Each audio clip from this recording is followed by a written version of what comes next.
Hallelujah, praise the lord. प्रभूच्या नावाला धन्यवाद असो. परमेश्वर चांगला आहे. बायबल म्हणतो त्याची दया सनातन आहे. पाऊस सुरू झालेला आहे आणि परमेश्वर प्रार्थनेचं उत्तर देतो. पाऊस पडत आहे, त्यासाठी पावसाळ्याच्या तुम्हाला सगळ्यांना हार्दिक शुभेच्छा. काही नाही, सगळीकडे पाणी पाणी झालेलं आहे, थंड वातावरण झालेलं आहे, परंतु चांगली गोष्ट आहे की परमेश्वर प्रार्थनेचं उत्तर देत आहे. आणि अशाच प्रकारे जशी पावसाची वृष्टी होत आहे तसं देव तुमच्यावर आणि माझ्यावर आणि मंडळीवर प्रत्येकावर त्याच्या आत्म्याची वृष्टी, त्याच्या कृपेची वृष्टी, त्याच्या आशीर्वादाची आणि त्याच्या आरोग्याची वृष्टी या महिन्यामध्ये नासते येशूच्या नावामध्ये करू. मंडळी आम्ही म्हणेल काय? पुन्हा एक वेळ आजच्या भक्तीत मी तुम्हा सर्वांचं स्वागत करतो आणि नक्कीच तुम्ही आशीर्वादित आहात आणि प्रभूने तुम्हाला या ठिकाणी त्याचं वचन ऐकण्यासाठी पाठवलेलं आहे. देवाच्या प्रिय लोकांनो, गेल्या आठवड्यामध्ये गेल्या 2-3 आठवड्यामध्ये आम्ही धन्यवाद या विषयातून शिकत आहोत आणि आज तिसरा धन्यवाद आम्ही पाहणार आहोत. मत्ती याचा 5वा अध्याय आणि 5वे वचन, जो तिसरा धन्यवाद आहे तो आज आम्ही पाहणार आहोत. आणि जर तुम्ही मागचे 2 धन्यवाद ऐकले असतील तर तुमच्या लक्षात येईल की ही चेन कशा प्रकारे आम्ही पुढे घेऊन जात आहोत आणि पवित्र आत्मा आम्हाला त्याच्यामध्ये चालवत आहे. आणि गेल्या आठवड्यामध्ये आम्ही गेल्या धन्यवादामध्ये पाहिलं होतं की जे शोक करतात ते धन्य, त्याच्याविषयी आम्ही शिकलो होतो. आणि आज आम्ही पाहणार आहोत तिसरा धन्यवाद. मत्ती 5:5 मध्ये म्हटल्याप्रमाणे, जे सौम्य ते धन्य, कारण त्यास पृथ्वीचे वतन मिळेल. येशू ख्रिस्त त्याच्यासमोर जमलेले जे लोक आहेत, जे ऐकणारे आहेत, काही बरे होण्यासाठी आलेले आहेत, काही ऐकण्यासाठी आलेले आहेत, काही चमत्कार बघण्यासाठी आलेले आहेत, मग त्याच्यामध्ये काही चोर आहेत, काही असेच फिरत आलेले आहेत. आणि मग तो सगळ्यांसंगती बोलत आहे, त्याचे शिष्य देखील त्याच्याबरोबर आहे. आणि धन्यवाद शिकवत असताना हा तिसरा धन्यवाद तो सांगतो, जे सौम्य आहेत ते लोक धन्य आहेत, कारण त्या लोकांना पृथ्वीचे वतन मिळेल. भविष्यातील आणि चालू वर्तमान काळातील 2 गोष्टी या ठिकाणी आहेत. एकाच वचनामध्ये आम्हाला चालू वर्तमान काळ दाखवलेला आहे की जे सौम्य आहेत, आणि अर्ध्या वचनामध्ये पुढे दाखवलेलं आहे भविष्यातलं पूर्तता, की भविष्यामध्ये त्यांना पृथ्वीचे वतन मिळणार आहे. प्रियानो, या ठिकाणी आम्ही पाहतो की ख्रिस्ताच्या मागे जात असताना बऱ्याच वेळा असं होतं की आम्हाला काय प्राप्त होईल किंवा आम्हाला काय मिळेल का, अशी बरेच जण अपेक्षा ठेवतात. बघा, येशू ख्रिस्ताच्या मागे बरेच लोक चालले होते, त्यातले सगळेच काही त्याच्या इच्छेप्रमाणे चालणारे नव्हते. मग त्याच्यामध्ये काही लोक जे होते, जे येशूच्या मागे चालले होते, ते काय चालले होते, तर कदाचित त्यांना असं वाटलं की येशूच्या बरोबर चाललं तर भाकरी आणि मासे पोटभर खायला मिळतील. मग काही लोक बरं होण्यासाठी त्याच्या मागे चालले होते. चला येशूच्या मागे जाऊया, सगळीकडे तो चमत्कार करतो, आम्हाला पण चमत्कार होईल, आम्हाला पण आरोग्य मिळेल किंवा आमच्या काहीतरी समस्याचं समाधान होईल. काही लोक असे होते की चला त्याच्या चुका आपण शोधूया, तो काय शिकवतो त्याच्यामध्ये काहीतरी फॉल्ट काढूया, काहीतरी त्याला विरोध करूया, या वृत्तीने सुद्धा पाठीमागे चालणारे होते. आणि काही असे होते की जे खरंच देवाच्या राज्यासाठी येशूच्या मागे चालले होते. ख्रिस्ताच्या मागे जात असताना आज सुद्धा आम्ही पाहतो की एक भारतामध्ये सुरुवातीच्या काळामध्ये काही मिशनऱ्यांनी गरीब लोकांना मदत केली, काही तांदूळ दिले किंवा ब्लँकेट दिले, औषधं दिले. हा देण्याचा एक उद्देश चांगला होता, परंतु नंतर भारतातील बऱ्याच लोकांची मेंटॅलिटी बदलली आणि मग ते काय विश्वास ठेवायला लागले, जर आम्ही ख्रिस्ती झालो तर आम्हाला काही जागा देणार का, आम्ही येशूकडे आलो तर आम्हाला पैसा देणार का, आम्ही येशूकडे येतो आमच्या मुलांची लग्न करणार का. म्हणजे अशा त्यांच्या अपेक्षा वाढल्या आणि त्या ज्या अपेक्षा होत्या त्या कालांतराने चुकीच्या ठरलेल्या आहेत. परंतु ज्यावेळेस आम्ही येशूच्या मागत चालतो तर येशू आम्हाला रिकामा सोडत नाही. येशूच्या माग आम्ही जातो त्यावेळेस तो आम्हाला रिकामा ठेवत सुद्धा नाही. तो आम्हाला काही ना काहीतरी देतच असतो. तो आम्हाला आरोग्य देतो, आशीर्वाद देतो, समाधान देतो, शांती देतो, त्याची कृपा देतो, पापांची क्षमा देतो, आमची बंधनं तो आमच्या बंधनातून आम्हाला तो काढतो. आणि अशाच प्रकारे तो आम्हाला जसं शारीरिक देतो तसं आत्मिक सुद्धा काही गोष्टी देत आहे. आता तो जे शिकवतो तो पृथ्वीवरच्या जीवनामध्ये आम्ही कसं असायला पाहिजे आत्मिक जीवनामध्ये आम्ही कसं असायला पाहिजे त्याचं मार्गदर्शन करतो. आणि जर आम्ही त्याच्या मार्गदर्शनानुसार चाललो तर त्या बदल्यात असणारा एक आशीर्वाद काय आहे जो भविष्यामध्ये तो आशीर्वाद तो आम्हाला या ठिकाणी दाखवतो. मग ओळीची जी सुरुवात आहे म्हणजे वचनाची जी सुरुवात आहे त्याच्यामध्ये तो काय म्हणतो, जे सौम्य ते धन्य. म्हणजे येशू ख्रिस्त आता त्याच्या पाठीमागे येणाऱ्या लोकांकडून अपेक्षा करतो की तुम्ही चांगले आहात, विश्वासणारे आहात आणि तुम्ही माझ्याबरोबर येता, प्रार्थना करता, सगळ्या गोष्टी चांगल्या आहेत, परंतु तुमचं अंतर्जीवन जे आहे, जे दिसत नाही, जे तुमचं आत्मिक जीवन आहे, जे तुमचं वैयक्तिक जीवन आहे, याच्यामध्ये तुमच्यामध्ये एक स्वभाव गुण असायला पाहिजे. आणि तो स्वभाव गुण ख्रिस्ताच्या इच्छेप्रमाणे जर असेल तर त्याच्यासाठी त्याने एक आशीर्वाद ठेवलेला. आणि तो आशीर्वाद काय आहे, पृथ्वीचे वतन प्राप्त होईल किंवा मिळेल. पृथ्वीचे वतन म्हणजे पृथ्वीवर असणाऱ्या गोष्टी किंवा पृथ्वीवर असणारे आशीर्वाद जे भविष्यामध्ये असणाऱ्या गोष्टी आहेत ते वतनादाखल देईल किंवा मिळेल असं येशू ख्रिस्त या ठिकाणी सांगतो. मग त्याच्यासाठी अट काय घातलेली आहे की सौम्य असणं गरजेचं आहे. जसं विश्वासणारा असणं गरजेचं आहे, प्रार्थना करणं गरजेचं आहे किंवा आम्ही एक चांगलं धार्मिक बनणं गरजेचं आहे, अशाच प्रकारे सौम्य असणं देखील तितकंच गरजेचं आहे. मग प्रश्न असा पडतो की येशू ख्रिस्त जर सौम्यविषयी शिकवतो तर सौम्य म्हणजे काय तुम्हाला माहिती आहे का?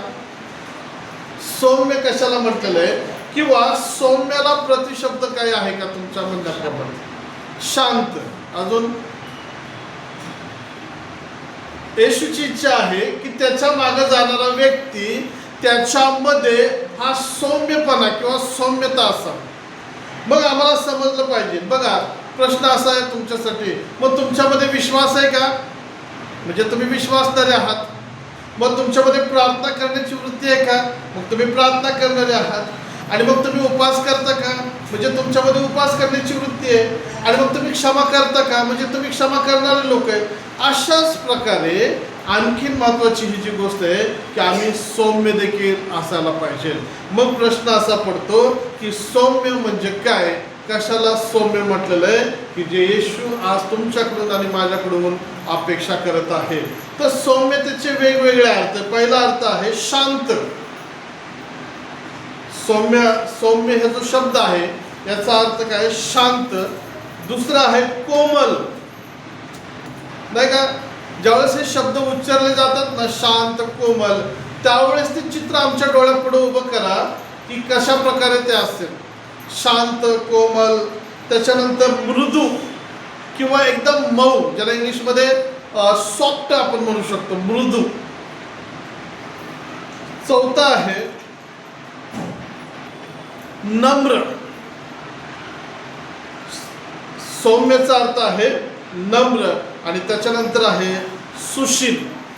आता हे जी नावं आहेत किंवा हे जे अर्थ आहेत हे प्रसंगानुसार बदलतात.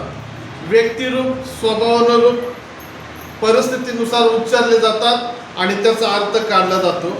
सौम्य हा जो शब्द आहे हा एक संस्कृतमधून आलेला एका मुलीच्या नावाचा उच्चाराचा शब्द आहे. सौम्य किंवा आम्ही सौम्यता असा शब्द वापरतो. मुलीचं नाव आहे आणि हा संस्कृत शब्द आहे. आणि हा संस्कृतमधून घेतलेला असताना याचा जो उच्चार आहे हा एखाद्या मुलीला जर नाव दिलं असेल तर त्या नावावरून स्वभाव वर्णन केलं जातं. उदाहरणार्थ आपण कधी तुम्ही असं ऐकलं का तो मनुष्य चांगला आहे, म्हणजे त्या मनुष्याचा चांगुलपणा तुम्हाला माहिती आहे म्हणून तुम्ही काय म्हणता, तो चांगला आहे. आता तो रागीट असेल तर त्याला तुम्ही चांगलं म्हणणार का? तो शांत आहे असं म्हणणार का? नाही, त्याला रागीट हा शब्द तुम्ही वापरणार. तसंच त्या मुलीचा किंवा मुलाचा, व्यक्तीचा जर स्वभाव तसा असेल तर त्या स्वभावाला अनुसरून तो शांत किंवा ती शांत आहे किंवा तिचं वागणं, तिचा स्वभाव एकदम सौम्य आहे असं स्वभाव गुण ओळखता येतो त्या नावावरून. आता दुसरी आणखीन एक बाजू आहे की सौम्य म्हणजे काय हे अधिक स्पष्टपणे समजण्यासाठी सौम्यता किंवा सौम्य जे आहे त्याच्या विरोधातली काही गोष्टी आहेत. आता चांगल्याच्या विरुद्ध काय तुम्ही म्हणू शकता? चांगलं आहे त्याच्या विरुद्ध वाईट, नाही का? उजेड असेल तर त्याच्या विरुद्ध मग सौम्यच्या विरुद्ध पण काही शब्द आहेत. मग हे विरुद्ध शब्द ज्यावेळेस तुम्हाला समजतील त्यावेळेस सौम्य काय आहे तुम्हाला आपोआप समजेल. मग पहिला अर्थ आहे सौम्यच्या उलट किंवा विरुद्ध उग्र. उग्र माहिती आहे का तुम्हाला? उग्र हा शब्द कुठं वापरला जातो शक्यतो? उग्र हा वासाचे काही पदार्थ असतात. चांगला वास येतो, सायलेंट वास येतो, सौम्य वास येतो. आणि काही परफ्यूम किंवा पदार्थ खराब झालेला असेल तर एकदम घाण दुर्गंधी येते आणि मग आम्ही म्हणतो फार उग्र वास येतात. लक्षात आलं? उग्र म्हणजे एकदम घाणेरडं काहीतरी त्याच्यामध्ये. सौम्यच्या विरुद्ध उग्र आहे. दुसरा आहे प्रखर, म्हणजे एकदम जसा प्रखर लख्ख प्रकाश पडला त्याच्यामध्ये फास्ट तेजपणा आहे तसं. पण सौम्यमध्ये प्रखरता येत नाही. तिसरा आहे क्रूर. तो मनुष्य फार क्रूर आहे किंवा क्रूरपणे वागतात तिच्याशी, म्हणजे जाच त्रास अपायकारक असं काहीतरी. पण सौम्य जे आहे त्याच्यामध्ये क्रूरता नसते. सौम्यमध्ये काय असते? एक मुलायमपणा असतो. सौम्यमध्ये एक सॉफ्टनेसपणा असतो. परंतु क्रूरपणामध्ये फार वाईट गोष्टी असतात किंवा रागीट गोष्टी असतात ज्या शरीराला मनाला त्रासदायक ठरत असतात. अशा प्रकारे त्याचा अर्थ आहे. आणि हिंदीमध्ये तेच वचन असे, धन्य है वे जो मन के किंवा मनाचे नम्र. हिंदीमध्ये काय म्हणलंय? जो नम्र है वे पृथ्वी के अधिकारी होंगे. म्हणजेच नम्र हा शब्द वापरण्यात आलेला आहे. पण ख्रिस्ताला दाखवायचे जे आहे तो आमचा स्वभाव जो आहे ते आमचं बोलणं आहे. किंवा आम्ही ख्रिस्ताच्या मागं आल्यानंतर आम्ही उग्र असू नये. ख्रिस्ताला स्वीकारले, बाप्तिस्मा घेतलाय तर आम्ही क्रूर असू नये. आमच्यामध्ये तो तिखटपणा असू नये किंवा आमच्यामध्ये ती तीव्रता असू नये जी ख्रिस्ताला पसंत नाही. मग कसं असावं? तर आम्ही नम्र असावं किंवा आम्ही सौम्य असावं. आणि खरा अर्थ जो पवित्र शास्त्राप्रमाणे जर पाहिला तर त्याला सहनशील असं म्हटलेलं आहे. जे सौम्य शब्द आहे त्याचा खरा पवित्र शास्त्राप्रमाणे अर्थ पाहिला तर सौम्य या शब्दाचा अर्थ सहनशील आणि देवाच्या इच्छेला पूर्णपणे शरण जाणारा असा त्याचा अर्थ आहे. सहनशील आणि देवाच्या इच्छेप्रमाणे समर्पण करणे, शरण जाणे. तो व्यक्ती देवाला शरण जात असताना उग्रतेने, रागाने किंवा त्रासाने देवाला शरण जात नाही. तर तो कसा? सायलेंट, एकदम शांत, कुठल्या प्रकारचा दांगा नाही, त्रास नाही, आदळआपट नाही. आणि तो एकदम लीन आणि नम्रप्रमाणे तो देवाला शरण जातो. तो सौम्यतेचा स्वभाव आहे. म्हणजेच येशू आम्हाला काय दाखवतो की आम्ही ख्रिस्ताच्या मागे जात असताना आमच्यामध्ये ती लीनता, नम्रता किंवा तो सौम्यपणा जो आहे तो आमच्यामध्ये असायला पाहिजे. आणि तसं जर आम्ही असेल तर आम्ही त्याच्या मागे व्यवस्थित जाऊ शकतो. आणि दुसरा एक अर्थ आहे मन व वागण्यातील शांतता. याचा हा एक सद्गुण आहे. मन सौम्य आणि वागणूक आणि आमच्यामध्ये असणारी ती शांतता हा एक सद्गुण आहे सौम्यपणाचा. तो आमच्यामध्ये असावा. मग प्रश्न असा पडतो, मग ख्रिस्ताच्या मागे जात असताना सौम्य असणं गरजेचं आहे का? तुम्हाला काय वाटतं? ख्रिस्ताला जर अनुसरायचंय तर सौम्य असणं गरजेचं आहे. मग विश्वासणारा असून चालणार नाही का? मग प्रार्थना करणारा असून तेवढं राहत नाही का? नाही प्रिय. जर विश्वासणारा आणि प्रार्थना करणारा आम्ही आहे, आम्ही धार्मिक आहोत असं म्हणतो तर आम्ही सौम्य देखील असणं गरजेचं आहे. मग पहिला मुद्दा आम्ही फास्टमध्ये गेलेलो आहोत. का आम्ही सौम्य असायला पाहिजे आणि येशू का सांगतो? तर पहिला मुद्दा आहे येशू स्वतः सौम्यतेचे उदाहरण आहे. पहिला मुद्दा काय आहे? येशू स्वतः सौम्यतेचे उदाहरण आहे. मत्तय याचं शुभ वर्तमान 11वा अध्याय आणि 29वा वचन आपण वाचणार आहोत. मत्तय 11वा अध्याय आणि 29वा वचन जरा काढा बरं.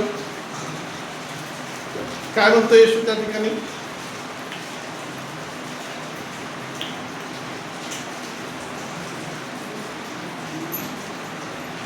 वाचा. मी जो मनाचा सौम्य व लीन आहे त्या माझ्या जू आपणावर घ्या व माझ्यापासून शिका. बस, येशू त्या पहिल्या ओळीमध्ये काय म्हणतो, मी जो मनाचा सौम्य व लीन आहे. प्रियांनो, येशू स्वतःची साक्ष स्वतः देतात. येशू विषयी कोणी सांगायची गरज नाही, तो असा आहे, तो तसा आहे. त्याचा स्वभावच, त्याचा गुण किंवा तो स्वतः काय आहे ते वचन आम्हाला दाखवतो. आणि पहिल्या मुद्द्यात आम्हाला हेच पाहायचं आहे की जो सांगतो ना तुम्ही सौम्य असायला पाहिजे, तो स्वतः पहिला तसा आहे. मग आम्ही पाहतो 11:29 मध्ये तो म्हणतो, मी जो मनाचा सौम्य. देवाच्या प्रिय लोकांनो, आमचा परमेश्वर हा लीन आहे. आमचा परमेश्वर कनवाळू आहे, कृपाळू आहे. तर ज्या ख्रिस्ताला आम्ही तारणारा म्हणून स्वीकारलेला आहे, तो आमचा ख्रिस्त. त्याची बायबल साक्ष देतो. तो म्हणतो, मी मनाचा सौम्य आहे. हालेलुया. म्हणजेच आमचा येशू कसा आहे की त्याच्यामध्ये सहनशीलता आहे, त्याच्यामध्ये लीनता आहे, त्याच्यामध्ये नम्रता आहे. आणि तो म्हणतो, मी मनाचा लीन आहे. म्हणून देवाच्या प्रिय लोकांनो, जर माझा ख्रिस्त सौम्य आहे तर मला देखील सौम्य असणं गरजेचं आहे. हो, माझा ख्रिस्त जर प्रेम करणारा आहे तर मला पण प्रेम आणि प्रीती करायची आहे. माझा ख्रिस्त जर क्षमा करणार आहे तर मी जर त्याला अनुसरतो तर मी क्षमा करणं गरजेचं आहे. मग सौम्यतेची व्याख्या जी तुम्ही मगाशी ऐकली होती, सौम्य काय आहे की दुसऱ्याला हानिकारक नाहीये, एक सॉफ्टनेस पण आहे, त्याच्यामध्ये मऊ पण आहे. जसं तुम्ही नवीन आणलेला साबण, आंघोळीचा नवीन आणलेला साबण, तो तुम्ही हातात घेतला तुम्हाला काटे टोचतात काय? साबण लावता की नाही? हा का काटरी बाबळे काटरीने आंघोळी करतात झाडाच्या? नाही.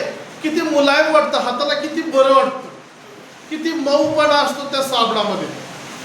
अशाच प्रकारे ख्रिस्ताचं जे मन आहे, म्हणजेच ख्रिस्ताचा जो स्वभाव आहे तो एकदम सॉफ्ट आहे. म्हणून तो त्याचं वर्णन करतो की लीन आहे. मग माझा ख्रिस्त, आमचा ख्रिस्त जर लीन आणि सौम्य आहे तर मला देखील तशाच प्रकारे बनायचे, कारण तो स्वतः आधी तसा आहे. पुढे एक वचन 21वा अध्याय 5वं वचन आपण वाचूया. मत्तय 21वा अध्याय वचन 5 काय म्हणतं?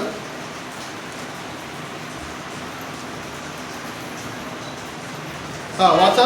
सियोनीच्या कन्येला सांगा, सियोनेच्या कन्येला सांगा, पहा तुझा राजा तुझ्याकडे येत आहे, तुझ्याकडे येत आहे. तो सौम्य आहे, तो सौम्य आहे. म्हणून तो गाढवावर, म्हणून तो गाढवावर म्हणजेच गाढवीच्या शिंगरावर बसलेला आहे. हालेलुया. बायबल साक्ष देतो. तो काय म्हणतो? सियोनेच्या कन्येला सांगा, तो सौम्य आहे. तो जो राजा आहे, शांतीचा राजकुमार प्रभू येशू ख्रिस्त त्याच्याविषयी बोललेला आहे, तो कसा आहे? सौम्य आहे. आणि त्याच्या सौम्यतेचा गुण आम्हाला दिसतं की तो घोड्यावर न बसता गाढवीच्या शिंगरावर बसलेला आहे. आणि या ठिकाणी त्याच्या सौम्यतेचं उदाहरण काय आहे? तो फार लीन आणि नम्र आहे. Hallelujah, hallelujah. बरं, आता तुम्हाला प्रश्न आहे, तुम्ही लीन आणि नम्र आहात काय? तुम्ही लीन नम्र आहे काय? आणि अचानक तुम्हाला कोणीतरी येऊन सांगितलं तो उठा आणि खाली बसा, तर काय करणार? मी जागा पकडली, माझी खुर्ची आहे. लक्षात येते? तुम्ही जेवणाच्या पंक्तीमध्ये बसलेला आहात आणि तुमच्यापेक्षा वेगळा कोणतरी मोठा श्रीमंत मनुष्य आला, त्याला बसायसाठी जर तुमची जागा द्यायची असेल आणि तुम्हाला जर उठा म्हटलं तर राग येणार नाही? किती वेळा आम्ही उभं राहिलो होतो जेवणाच्या पंक्तीमध्ये, आता खुर्ची आम्हाला मिळालेली आहे आणि ह्या माणसासाठी आम्ही उठायचं का? कुठे गेली लीनता आणि नम्रता?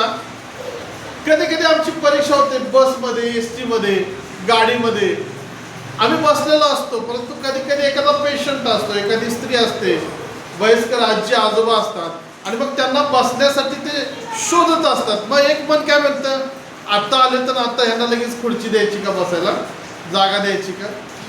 प्रियांनो, विचार करा, तो सौम्यपणा आमचा त्यावेळेस कुठं जातो? ती लीनता आमची कुठं जाते? पण ख्रिस्त या ठिकाणी आम्हाला काय दाखवतो? वचन काय दाखवतं की तो नुसता सौम्य नाही तर तो कृती सुद्धा करतो. गाढवीच्या शिंगरावर तो बसलेला, म्हणजे त्यानं स्वतःला एकदम खाली केलेला आहे. त्यानं स्वतःला उंच आणि मी राजाचा राजा आणि मी प्रभूचा प्रभू आहे आणि मग मी असा गाढवावर बसणार नाही, मी घोड्यावर रथात बसून येतो, अशा प्रकारचा अहंकार किंवा वागणं स्वभाव त्यानं प्रगट केला नाही. तर तो दाखवतो की मी फक्तच बोलण्यात लीन आणि नम्र नाही, तर मी वागण्यात आणि कृतीमध्ये सुद्धा लीन आणि नम्र आहे. आणि मग तो कसा आलेला आहे? तो गाढवीच्या शिंगरावर बसून आलेला आहे. गाढव हे नम्रतेचं चित्र आहे प्रियानो. हालेलुया. गाढव हे नम्रतेचं प्रतीक आहे. ज्या अर्थी तो त्याच्यावर बसतो त्या अर्थी तो दाखवतो माझ्यामध्ये सुद्धा तीच नम्रता आहे.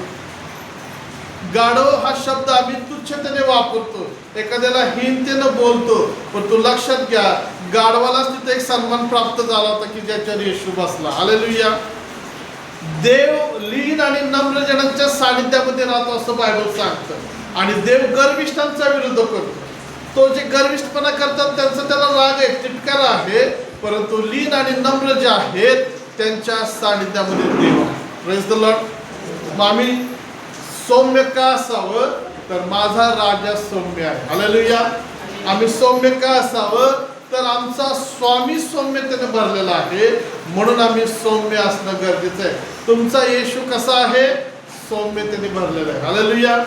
दुसरा मुद्दा आम्ही पाहतो, सौम्य असण्यासाठी ख्रिस्ताचे आव्हान. आम्ही सौम्य असावं म्हणून ख्रिस्त आज आम्हाला काय करत आहे? आव्हान करत आहे, चॅलेंज करत आहे, म्हणजे तो मागणी करत आहे. दुसऱ्या मुद्द्यात आम्ही पाहणार आहोत, मत्तई 5:5 मध्ये म्हटल्याप्रमाणे जे सौम्य ते धन्य.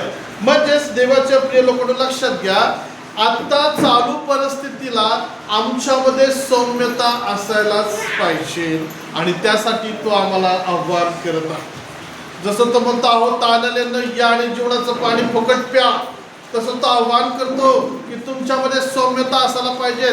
मग चेक करा माझ्यामध्ये ख्रिस्ताला स्वीकारल्यानंतर ख्रिस्ताची सौम्यता आलेली आहे का? मी ख्रिस्ताला बाप्तिस्मेच्या द्वारे धारण केलेला आहे, तो ते लीनपणा, तो नम्रपणा माझ्यामध्ये आलेला आहे का जो ख्रिस्तामध्ये आहे? मग परीक्षा करा की आता मी माझं जीवन एक विश्वासदार या नात्याने जगत आहे, तर त्या जीवनामध्ये म्हणजे तुमचं खाणं पिणं उठणं बसणं खरेदी करणं बाजार करणं एकमेकांसाठी बोलणं तुमचे नातेसंबंध याच्यामध्ये ख्रिस्ताला सौम्यता दिसत असेल थोडंसं बघा. तो आम्हाला चॅलेंज करतो, ते सौम्यता आमच्यामध्ये पाहिजे. नुसतंच प्रार्थना करणारे आणि नुसतेच विश्वासणारे बनून राहू नका.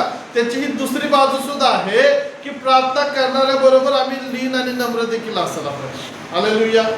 विश्वासणारे आहेत तर आम्ही लीन आणि नम्र देखील असायला पाहिजे. आम्ही धार्मिक आहोत असं म्हणतो तर आम्ही सौम्य देखील असायला पाहिजे. दोन्हीकडे बॅलन्स असल्याशिवाय मी ख्रिस्तासंगती व्यवस्थित राहू शकत नाही. तुम्ही एकच बाजू जर पकडत गेला, आम्ही फार विश्वासणारे आणि आम्ही प्रार्थना करणारी चांगली गोष्ट आहे, पण तुमच्यामध्ये लीनता आणि नम्रता नसेल तर या सगळ्या बाकीच्या गोष्टी शून्य आहेत. मग तो चॅलेंज करतो. मग पहिली गोष्ट आहे आम्ही सौम्य असायला पाहिजे. तर कशामध्ये? तर आम्ही आत्म्यामध्ये सौम्य असायला पाहिजे. आमचं आत्मिक जीवन हे गर्विष्ठपणानं भरलेलं नसतं. कदाचित तुम्हाला भरपूर कृपादान असतील, तुमच्याकडे देणगे असतील, तुम्हाला काहीतरी शक्ती असेल, दान असेल, सामर्थ्य असेल, परंतु या आत्मिक गोष्टीबरोबर त्या गोष्टीबरोबर सौम्यता देखील किंवा लीनता आणि नम्रता असणं देखील गरजेचं आहे. देवाच्या प्रिय लोकांनो, एक उदाहरण मला सांगू द्या. येशू ख्रिस्त चाललेला असताना यरूशलेम मधून जात असताना काहीतरी गडबड झाली आणि त्याचे शिष्य म्हणतात, प्रभू स्वर्गाला आज्ञा करू का अग्नी पाडून नाश करावा? प्रभू म्हणला थांबा. काय शिष्यांच्या डोक्यात? अग्नी पाडतो आम्ही आणि शिक्षा करतो. कधी कधी आत्मिक दानांनी भरलेल्या लोकांमध्ये ही एक भावना काम करते की आमच्यासारखं दान कुणाला नाहीये किंवा आमच्यासारखी पावर नाही, माझ्यासारखं कोण बरं करू शकत नाही, आणि तिथंच गर्विष्ठपणाचा आत्मा काम करतो आणि ते लोक दान घेऊन पण काम करतात आणि गर्विष्ठपणाने भरून सुद्धा काम करतात. येशूच्या जीवनामध्ये बघा, त्यानं बऱ्याच लोकांना चमत्कार केले, बरे केले, तिथं त्याला कुठं गर्विष्ठपणा आम्हाला दिसत नाही. तो लीन आणि नम्रच राहिलेला. मग आत्मिक जीवनामध्ये आमचं आत्मिक स्तर किती आहे आमचं आम्हाला माहिती आहे, आमच्या प्रार्थना किती पॉवरफुल आहे, आमचा विश्वास किती घट्ट आहे, आम्हाला सगळं माहिती आहे. परंतु त्याच्याविषयी जर घमेंडी किंवा गर्विष्ठपणा येत असेल तर आत्मिक जीवनामध्ये आम्ही धोक्याच्या पातळीवरती आहोत. मला माझ्या दानांचा, आशीर्वादाचा किंवा मला जे कृपादान आहेत याची घमेंड नसावी, तर त्या गोष्टीबद्दल माझ्यामध्ये सौम्यता असायला पाहिजे. Hallelujah, hallelujah. माझ्या दानांविषयी मला सौम्यपणाने किंवा लीनतेने भरलेला असायला पाहिजे. मी माझ्या दानांची प्रौढी मिरवता कामा नये. मला ते दान कशासाठी दिलेले आहे किंवा आत्मिक आशीर्वाद कशासाठी दिलेले आहे? प्रभूची सेवा आणि त्याचे गौरव करण्यासाठी, मला त्याच्याबरोबर चालण्यासाठी दिलेले. मी किती मोठे चमत्कार करतो आणि मी किती भविष्यवाण्या करतो आणि मी किती अद्भुत कार्य करतो हे मीपणाच्या मोजपट्टीनं मापण्यासाठी, मोजण्यासाठी नाहीये, तर त्या गोष्टीच्या द्वारे देवाचे गौरव होण्यासाठी. प्रेषितांच्या कृत्यामध्ये बायबल सांगतं की तिथं असं म्हटलेलं आहे पहिल्या अध्यायामध्ये की पवित्र आत्मा तुम्हावर येईल त्यावेळेस तुम्हाला सामर्थ्य प्राप्त होईल. कशासाठी सामर्थ्य? आमची कॉलर टाईट करण्यासाठी नाही. तो म्हणतो तुम्ही माझे साक्षी व्हाल. साक्ष सांगण्यासाठी सामर्थ्य आहे. दान कशासाठी आहे? देवाच्या गौरवासाठी. म्हणून आत्मिक जीवनामध्ये आत्मिक सौम्यता आमच्यामध्ये, म्हणजे आमचा आत्मिक स्वभाव हा सौम्यतेनेच भरलेला असावा. दुसरी बाजू अशी आहे की कदाचित दुसऱ्याला ते दान नाहीये जे तुमच्याकडे आहे, मग तुम्ही त्या दुसऱ्या व्यक्तीला खाली दाखवणार काय? तुला हे नाही, तुझ्यामध्ये ते नाही. नाही, आम्हाला त्यांना कुठल्याही प्रकारे तुच्छ लेखण्याची गरज नाही किंवा त्यांच्याकडे ते गिफ्ट नाही, परंतु दुसरं दान देवाने त्यांना दिलेलं आहे. काहीतरी दुसरी देणगी दिलेली आहे की देव त्याचा उपयोग त्यांच्या जीवनात करत आहे. तर दुसऱ्याच्या दानाला आम्ही तुच्छ लेखता कामा नये. आम्ही सौम्यतेने त्याच्या दानाकडे सुद्धा बघणं गरजेचं आहे. हालेलुया. दुसरी गोष्ट आहे, आमचं मन, आमच्या मनामध्ये सौम्यता असावी. माझं मन सौम्यतेने भरलेलं असावं. कडूपणानं, कठीणपणानं, क्रूरतेनं भरलेलं माझं मन नसावं. कपटी मनाचा हा शब्द वापरलेला तुम्ही कधी ऐकलाय का? कपटी मन. पण ख्रिस्ताचं मन काय? तो म्हणतो मी मनाचा सौम्य आहे. मग त्याच ख्रिस्ताला मी स्वीकारलंय, तर कपटी मन मग आमच्यामध्ये कसं काय? बरेच वेळा विश्वासणारे सौम्यतेच्या ऐवजी कपटीपणाचा आधार घेतात आणि कपटी विश्वासणारे म्हणून देवाच्या समोर त्यांची साक्ष पडतात. कपट ही फार धूर्त शैतानी योजना आहे. शास्त्र म्हणतं की कपटाने हवाबाईला फसवण्यात आलं. बरोबर ना? कपटाने वागण्यात आलं, बोलण्यात आलं. हे जे शब्द प्रयोग आहेत नाही फार भयंकर आहे. आणि मग हे कोणामध्ये? हे विश्वासणाऱ्यामध्ये.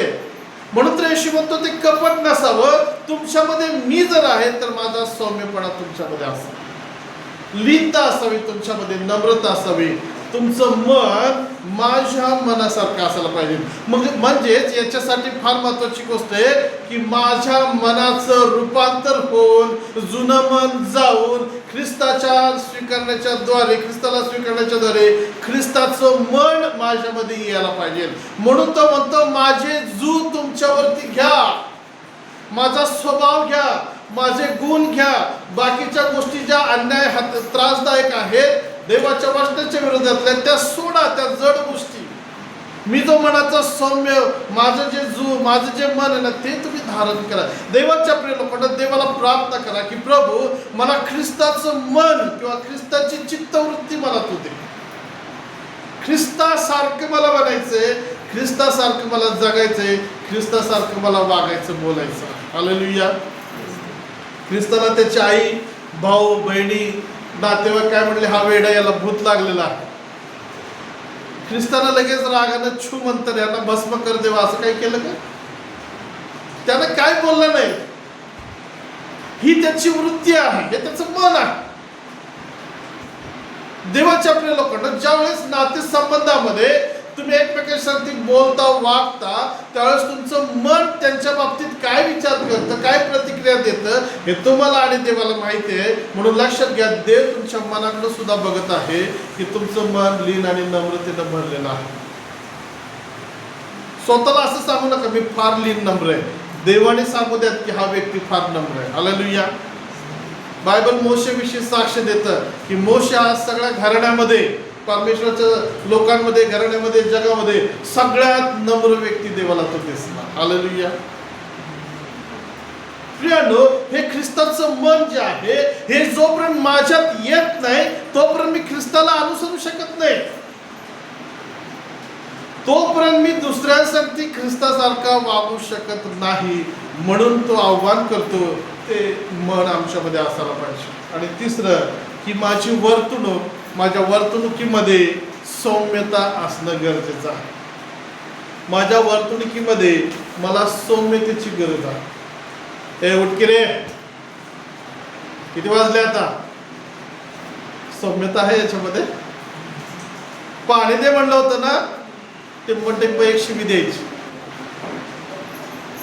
साधं साधं बोलणं आहे, वर्तणूक आहे. याच्यामध्ये ते घमंडीपणाचं बोलणं, अरेरावीचे शब्द, रागीटपणाचे शब्द, याच्यातून तुमची वर्तणूक दिसते. किंवा आमच्या वर्तणुकीमध्ये, म्हणजे माझ्या वागण्या बोलण्यामध्ये मला सौम्यतेचं प्रदर्शन करायचं आहे. माझे कपडे सौम्य असायला पाहिजेत, नाही का? भडक कपडे घातले तर कसं वाटते तुम्हाला? भडक बोलणं असेल तर, जाचक टोमण्यातले शब्द असतील तर, एकमेकांसारखे आम्ही रागीटपणानं, रगीलपणानं वागत असेल तर, मग आम्ही कुठला ख्रिस्त धारण केलेला आहे? आम्ही तो ख्रिस्त धारण केलेला आहे का जो म्हणतो मी मनाचा सौम्य आहे, जो वर्तणुकीतून सौम्य आहे, जो कृतीमध्ये सौम्य आहे? मग आमच्या वर्तणुकीमध्ये तो सौम्यपणा दिसतो. आमचा इगो बाहेर येतो, मोठेपणा येतो. मी का तसं करायचं, मी का शांत बसायचं, मी का बोलायचं नाही, आणि मी का क्षमा मागायची? हा मी पण आहे ना, तुमच्या सौम्यतेला खाली खाली आणत आहे आणि आशीर्वाद निघून जात आहे. कधी कधी देव आम्हाला शिकवतो, ठीक आहे तुझी जरी चुकी नाही तरी तू शांत राहा, स्वतःला कमी कर, मी तुला उंच करणार आहे. तू आता स्वतःला उंच करू नको, स्वतःला लीन आणि नम्र कर, योग्य वेळ मी तुला उंच करेन. तर आमची इच्छा काय असते? आत्ताच मला पाहिजे, आत्ताच मी उंच होणार, आत्ताच मी करणार. आणि त्याच्यामध्ये आमची वर्तणूक देवाच्या विरोधात आम्हाला दिसते. हालेलुया. तीतला पत्र 3 अध्याय 2 वचन मी तुमच्यासाठी वाचतो, आपल्याला वेळ झालेला आहे. तीतला पत्र 3 अध्याय 2 वचन, तिथं असं म्हटलेलं आहे, कोणाची निंदा करू नये, भांडखोरपणा न करिता सौम्य व सर्व मनुष्यांबरोबर सर्व प्रकारे नम्रतेने वागणारे असावे. तीतला पत्रामध्ये पौल सांगतो, काय म्हणतो? कोणाची निंदा करू नका. एक सौम्य व्यक्तीची साक्ष आहे.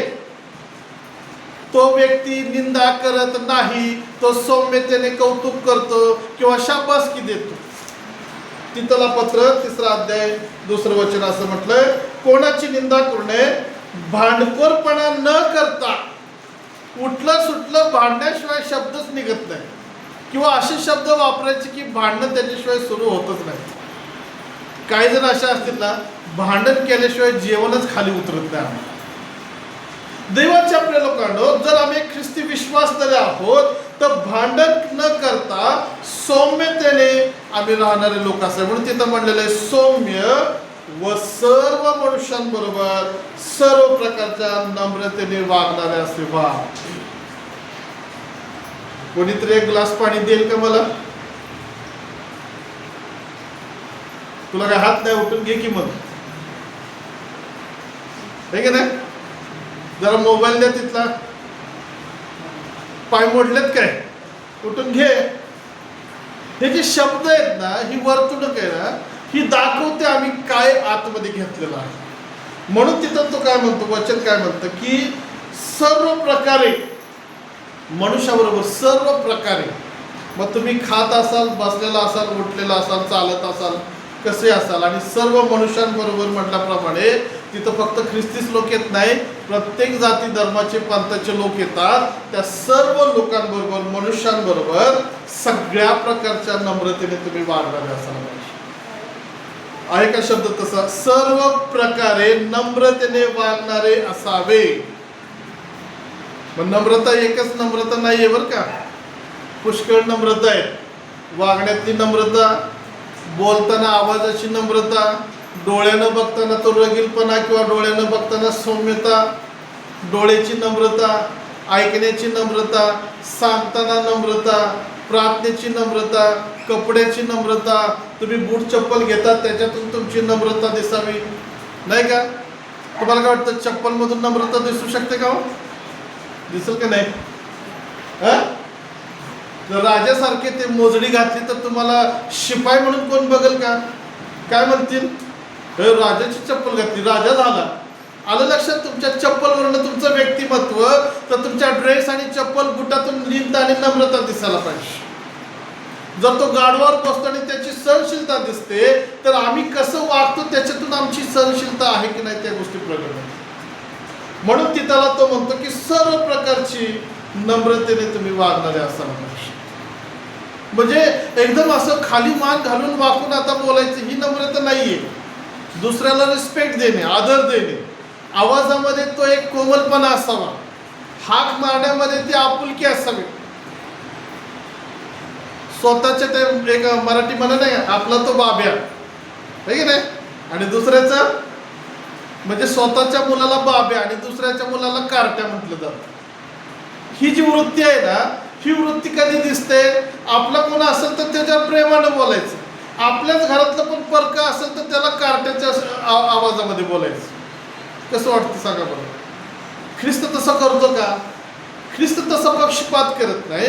म्हणून पौल त्यांना म्हणतो की तुम्ही सर्वांच्या बरोबर सौम्यतेने, सहनशीलतेने असणं गरजेचं आहे. हे आम्हाला चॅलेंज आहे. एफेसकरास पत्र 4 अध्याय 2 वचनामध्ये म्हटलेलं आहे, पूर्ण नम्रतेने, सौम्यतेने व क्षमाशीलतेने वागून एकमेकांचे प्रीतीने सहन करावे, हीच आमच्यामध्ये असणारी सौम्यता आहे.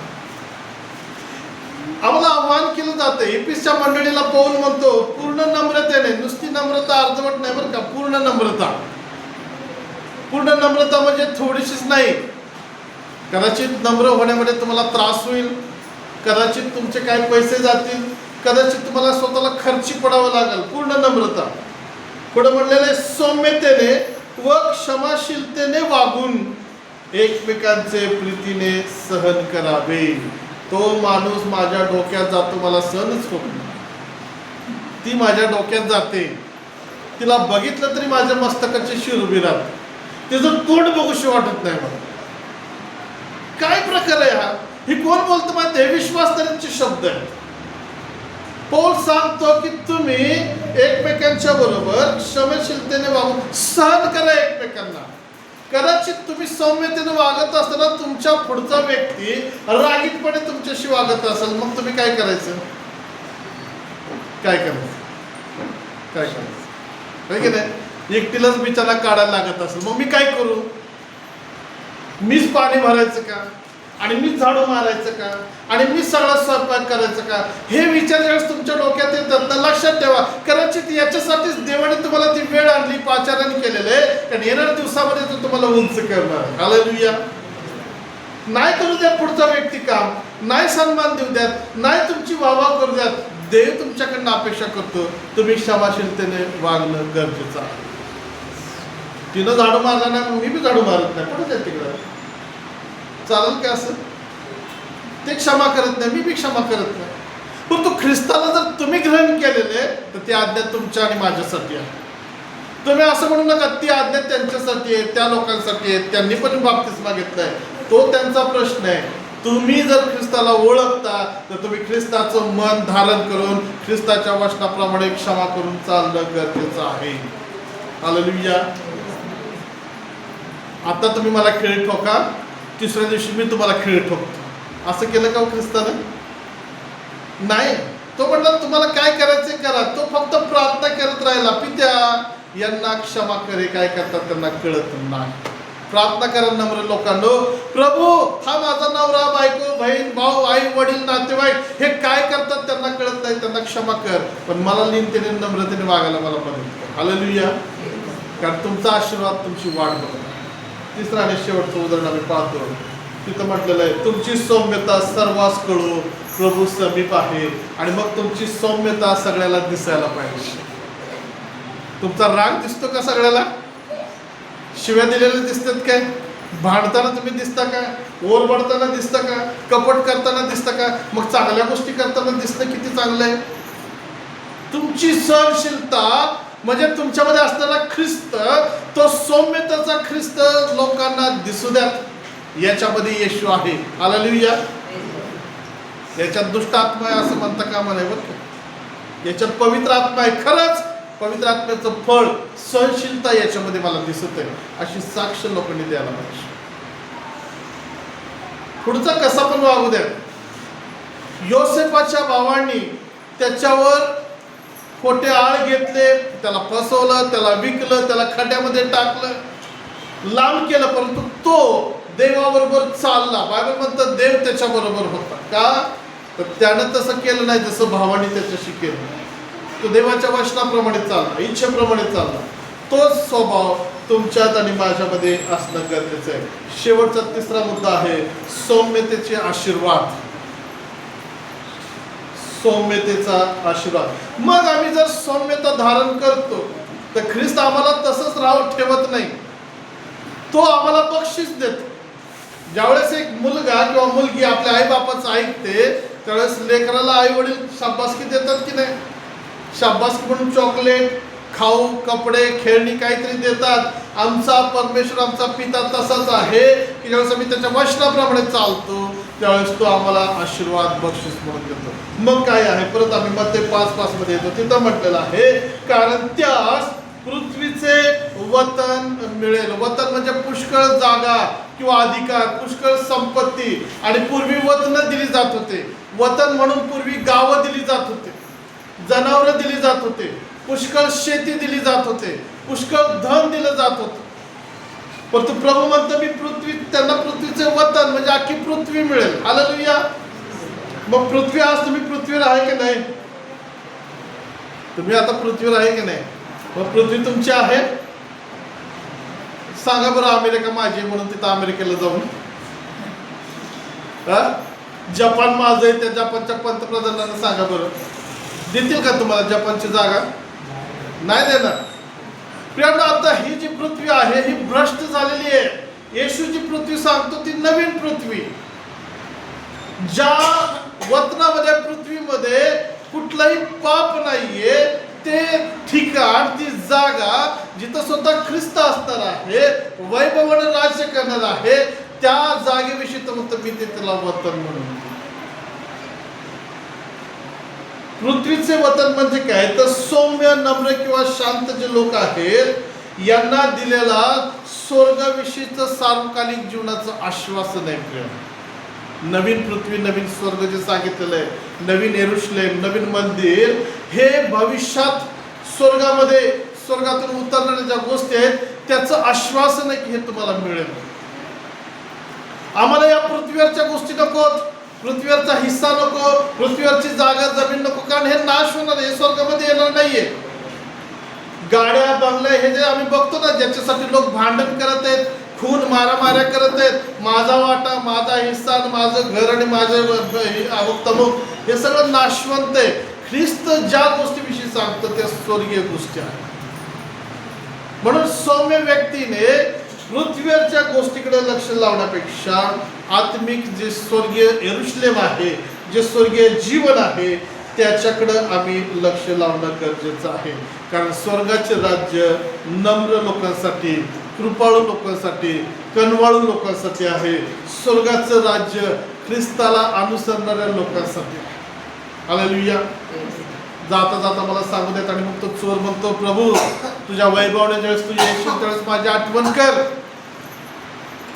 चोराला येशू काय म्हटला? पहिला तुरुंगात जा, शिक्षा भोग, नाही का, आणि मग मी तुझं काहीतरी करायचं बघतो, असं म्हटलं का? लगेच प्रॉमिस दिलं त्यानं, आज तू माझ्याबरोबर सुखलोकात असशील. हालेलुया. कुठला सुखलोक? पृथ्वीवर बरेच सुखलोक आहेत, सुखात राहणारे लोक आहेत, परंतु त्यांना चान्स नाही स्वर्गामधला. सुखलोक ते जिथं स्वतः येशूची वस्ती आहे. हालेलुया. देवाचं पवित्र सानिध्य, देवाची पवित्र उपस्थिती, जिथं त्याचा सन्मान आणि आराधना केली जाते, असं जे स्वर्गाचं पवित्र ठिकाण आहे, त्या गोष्टीविषयी तर म्हणतो मी तुला ते देईन. किंवा तुम्हाला ते प्राप्त होईल. हे दिलेलं आश्वासन आहे. आम्ही त्या आश्वासनावर विश्वास ठेवायचा. म्हणजे येशू काय दाखवतो की तुम्ही इथं पृथ्वीवर जरी लीन आणि नम्र राहून तुम्हाला काही मिळालं नाही तरी चालेल, स्वर्गाचे राज्य तुमची वाट बघत आहे. हालेलुया. तुमचं देह, तुमचं लक्ष वरील स्वर्गाच्या गोष्टीकडे असावं, ज्या गोष्टी ख्रिस्ताच्या हातामध्ये आहेत. कदाचित विश्वास ठेवता म्हणून तुमचं प्रॉपर्टी कार्ड मधून नाव कमी केलं जाईल. ख्रिस्तावर तुम्ही नम्रतेने लीनतेने चालता म्हणून शैतान तुमच्यावरती हल्ले करेल, तुम्हाला कदाचित घराबाहेर काढलं जाईल. काळजी करू नका. तुमचं वतन स्वर्गाच्या राज्यामध्ये ख्रिस्ताच्या हातामध्ये सुरक्षित आहे. आम्हाला त्या गोष्टीकडे लक्ष लावायचं. मग जो स्वर्गाच्या राज्याच्या गोष्टी देऊ शकतो, तो या पृथ्वीवर आमच्या गरजेच्या गोष्टी देऊ शकत नाही का? आमचा हक्क देऊ शकत नाही का? आमचे आशीर्वाद देऊ शकत नाही का? आमचं आरोग्य देऊ शकत नाही का? सगळं काही त्याच्या हातात त्याचं देऊ शकतो. पण तो अट्ट आहे, आम्ही त्याच्या इच्छेप्रमाणे चालणं गरजेचं आहे. याप्रमाणे आपण आपले डोळे झाकूया आणि परमेश्वरच्या सानिध्यामध्ये जाऊया. आणि तो जो मनाचा सौम्य आणि लीन जो आहे, जो आमचा प्रभू येशू ख्रिस्त, आम्ही प्रार्थना करूया की प्रभू मला तुझ्यासारखे बनायचं. मला तुझ्या इच्छेप्रमाणे बनव. माझा स्वभाव बदल, माझं वागणं बोलणं, माझा टोन, बोलण्याचं शब्द उच्चार आणि माझ्यातला तो रगीलपणा, ज्या काही गोष्टी सौम्यतेच्या विरोधातल्या प्रभू ते काढून टाक. प्रार्थना करा आणि मला मनाचं लीन आणि नम्र, तुझ्या वचनाप्रमाणे, तुझ्या इच्छेप्रमाणे, स्वभावाप्रमाणे चालणारा वेळ. Thank you Lord. हालेलुया.